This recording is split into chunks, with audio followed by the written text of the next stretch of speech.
Assalamualaikum warahmatullahi wabarakatuh.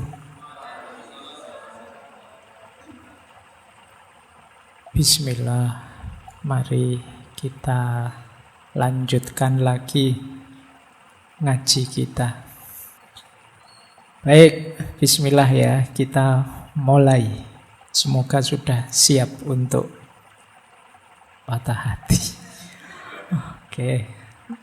Nanti ada perspektif yang unik itu. Memang kita disuruh patah hati oleh beberapa beliau ini nanti. Yang pertama, saya ini tiba-tiba ketemu satu quotes menarik dari beliau. Hazrat Sultan Bahu. Hazrat Sultan Bahu itu mursyid Torekot Sarwari Qadiri. Yang Torekot ini berdiri sekitar abad ke-17. Banyak beredar Torekot ini di India, Pakistan, Bangladesh, dan sekitarnya. Nah, beliau ini produktif sekali. Beliau ini nulis kitab jumlahnya sekitar 140.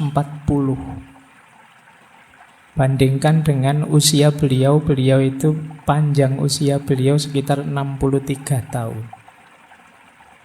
Usianya 63 tahun menulis 140 kitab.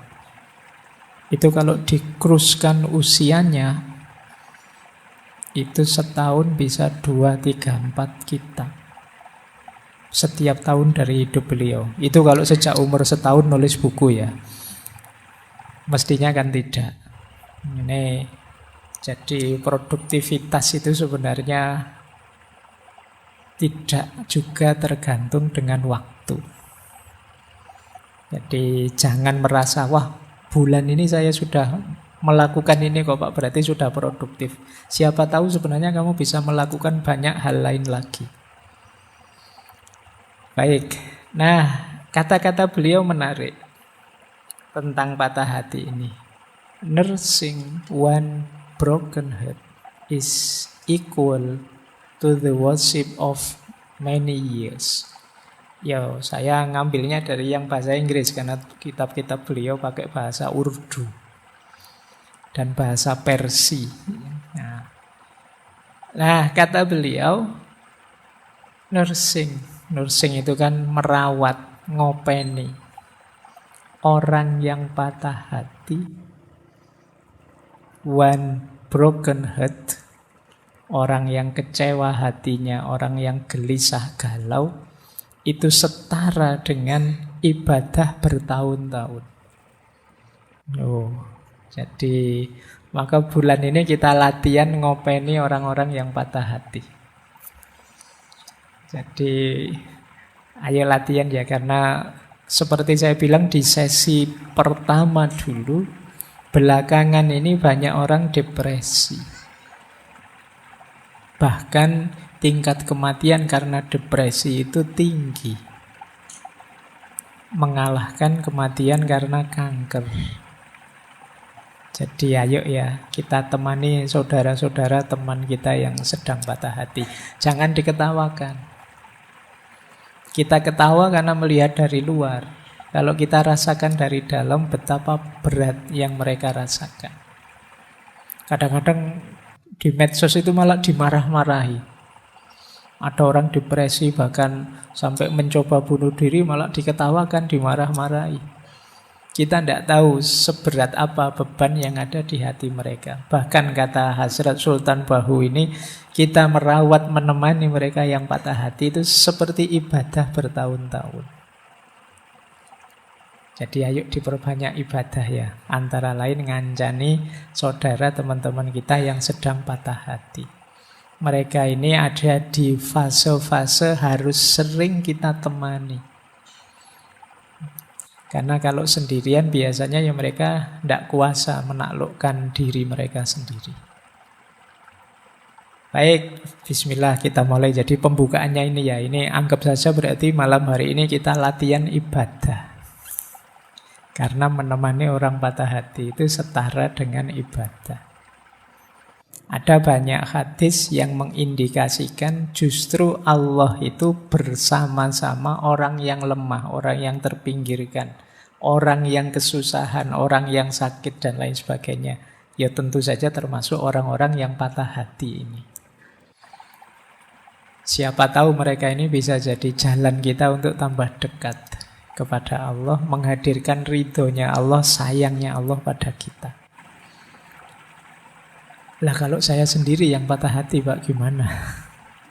Ya enggak apa-apa, kamu temani jiwamu sendiri kalau enggak ada yang menemani ya. Nanti ada pendapatnya Jalaluddin Rumi menarik tentang itu. Baik, bismillah kita mulai. Saya mulai dari yang ringan-ringan dulu, nanti di belakang agak berat. Saya awali dari Imam Syafi'i. Siapa tahu ini akarnya patah hatimu. Kata Imam Syafi'i, ketika hatimu terlalu berharap kepada seseorang, maka Allah timpakan ke atas kamu pedihnya sebuah pengharapan. Supaya engkau mengetahui bahwa Allah sangat mencemburui hati yang berharap selain Dia. Maka Allah menghalangimu dari perkara tersebut agar kamu kembali berharap kepadanya. Ini coba kamu pahami maksudnya Imam Syafi'i ya.